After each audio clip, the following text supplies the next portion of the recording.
पोपटी पोपटी तू तू ही छा चई रही आहीं? तू हर दफ़े स्त्री पुरुष के अलग करे छो बहस कंदी रहंदी आहीं? स्त्री पुरुष गॾिजी करे ई त समाज जो निर्माण था कनि।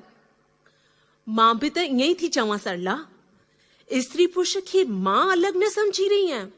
मां त ॿिन्ही खे हिक जहिड़ो समझी रही आहियां। स्त्री खे अलग त ही समाज समझी रहियो आहे।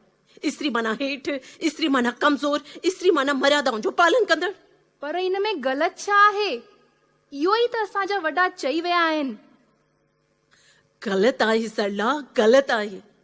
मूं संस्कृत पढ़ी आहे, पुराण पढ़िया अथमि, वेदन जो अभ्यास कयो आहे। शास्त्रनि में किथे बि स्त्रीअ खे हेठि न ॾेखारियो वियो आहे। ज़ालुनि खे मथो ढकण लाइ किथे बि ज़िक्र कोन्हे। औरतुनि जी बेइज़ती करण जो हक़ पुरुष खे कंहिं न ॾिनो आहे।